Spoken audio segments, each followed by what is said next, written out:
Well, welcome to tasting pack number 5 from Dramatic Drams in our series.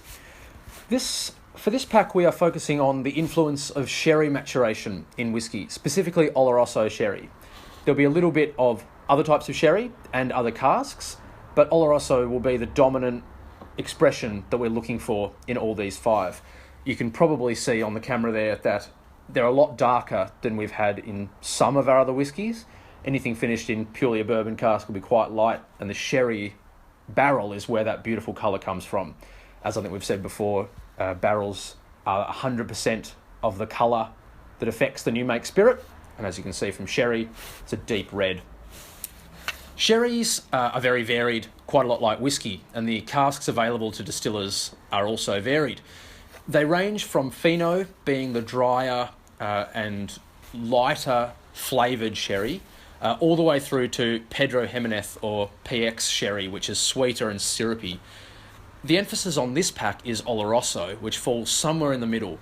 It's on the sweeter side, on the PX side of the sherry spectrum, but it's a little bit dry. It's got a bit more tannin than a PX maturation would have.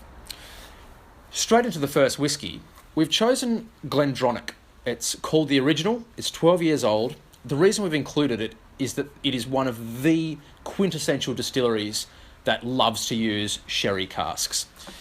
Distilleries often have what they call their distillery DNA, what shapes them.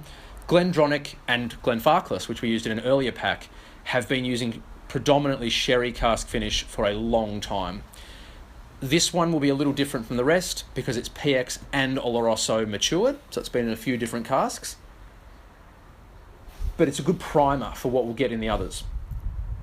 On the nose, as opposed to a pure PX syrupy sweet real fruit cake, it's more easy to identify the specifics. So definitely raisin, a little bit of that tannin sulfury dry smell, almost makes it smell a little bit chalky and smell like it's made of particle, which when you taste it, comes across. It's not that really oily, viscous and smooth taste. It's got a drying quality about it. Palate's largely similar to the nose. There's a bit of apple and vanilla, which you'd probably expect.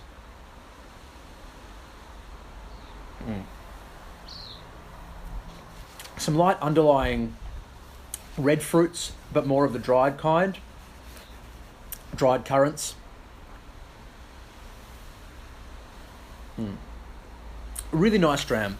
And a lot of Glendronach drams are equally as nice. We use this one in particular because it's their entry-level expression, which is great for learning more about sherry. Now, some of the tasting notes I provide here there'll be a lot of overlap because being finished in Olor-O-So, there'll be a lot of similar tastes.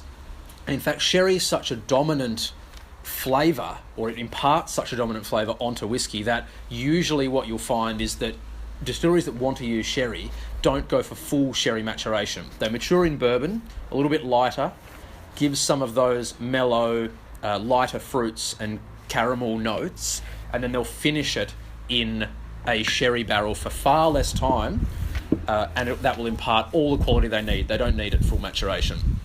Second dram is Glenfiddich 18-year-old. It's the Ancient Reserve.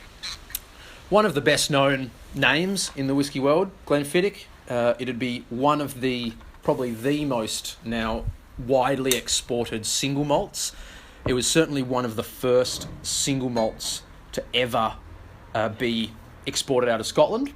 They were really quite shooting for the stars company when single malt first entered the market as opposed to blends, and they cornered a lot of the American import market. On the nose, noticeably a lot sweeter. It's quite mellow compared to the tannic nature of the first, but it's just got such an interesting baked apple and baked fruit note. And probably what we'll see as we progress is that it's not so much the flavours of the fruit and of the source of the flavour that changes. It's the way it manifests. So certainly on this one, it's a baked apple. It's quite easy drinking, very smooth. It's 40% ABV, which means it's been watered down to that level. But letting it breathe, even just as I'm swirling it around and oxidising it slightly, opens up a lot of the more vanilla qualities. This is not full sherry maturation, as I said, so there'd be bourbon elements in it. 18 years full sherry maturation would impart far too much sherry in most cases, and you'd be left with a whiskey that essentially tastes like sherry.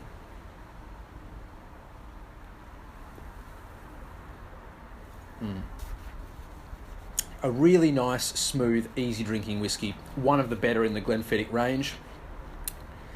A nice amount of oak. Glenfiddich are very proud of their oak. In fact, the Glenfiddich 14-year-old is called Rich Oak, and they get a lot of that nice, a very clean and crisp taste by using the casks they use.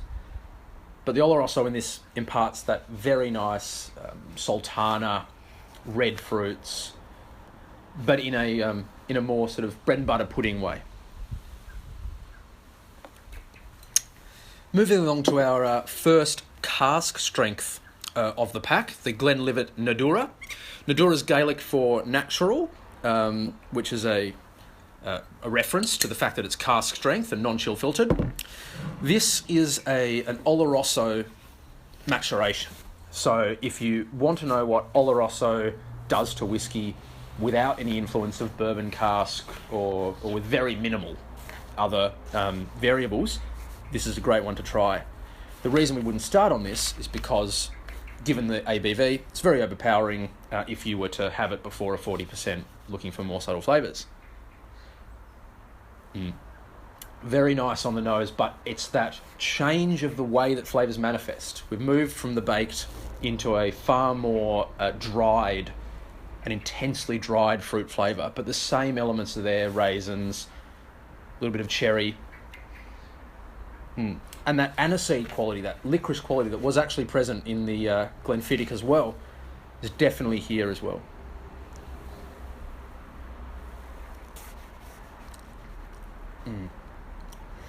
It's moved away from the more custardy and dessert quality of the lighter, earlier ones into an intense, the tannin is back. It's certainly a possibility you might want to add water to this one. It's at 60.7%.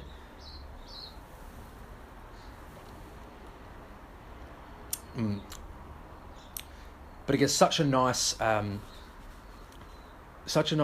combination of dry wine quality and the tannins from that, an intense sweetness that you'd notice with PX finish, but it's certainly in this as well. One of the sweeter ones. Speaking of sweet, we now move on to the Bamor 15-year-old Darkest. It is a watered down to 43% expression by Bamor, but it is, for our purposes, a sherry finish. And so we reach our first peat of the pack. And that's very present on the nose. That Islay smoke, it's one of the lighter smoked Islay whiskies. In terms of, if you're interested in ppm or phenols per million, it's not the highest. But that just gives it a lovely peat and sweet combination that often works so well together. A bit like how sweet and sour and salted caramel and salt in chocolate can kind of bring out the best of both. Peat and sweet works.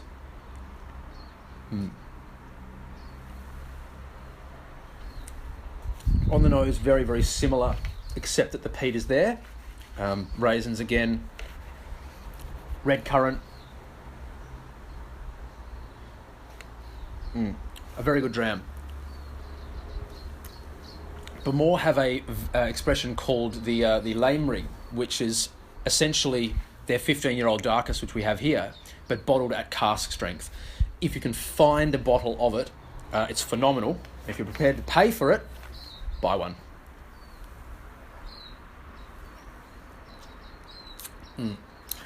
Given the time restraints on these tasting videos, I'm not really letting these whiskies breathe a lot, but especially something like the Olor-O-So finish of the Glenlivet for its cask strength nature, and also the Glenfiddich just because of the age and it needs a bit more time to breathe. We'd actually recommend giving a little bit more time to each dram. I don't have that luxury, so we move on to the Dalmore Cigar Malt. This whiskey was crafted by Richard the Nose Patterson, who many in the whiskey world will have heard of. It's the chief distiller and blender for White and Mackay, one of the celebs of the whiskey world. He was after something that was quite light, easy to drink, nighttime dram to have with a good cigar. This is hence why the sweeter aperitif or almost digestive nature of sherry is a good foundation for that. But we've put it last because it's so rich and creamy, nice and buttery. A light amount of that sulphur tannin, but not nearly as much as the Glendronach had even.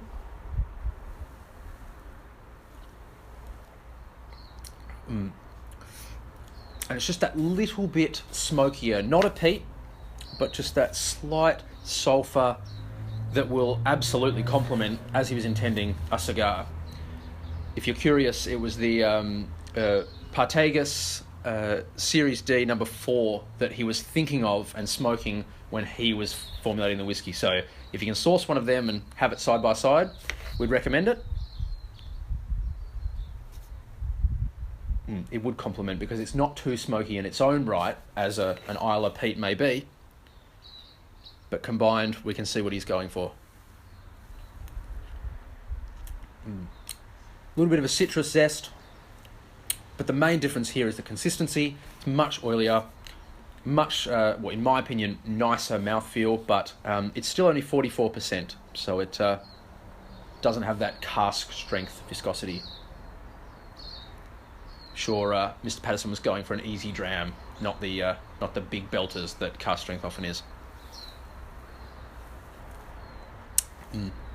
Very good. Well, that's pack 5. We hope you have enjoyed it, or do enjoy it.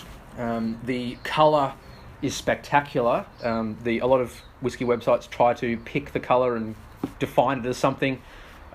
These are certainly on the amber to deep reds of the spectrum, given their sherry influence.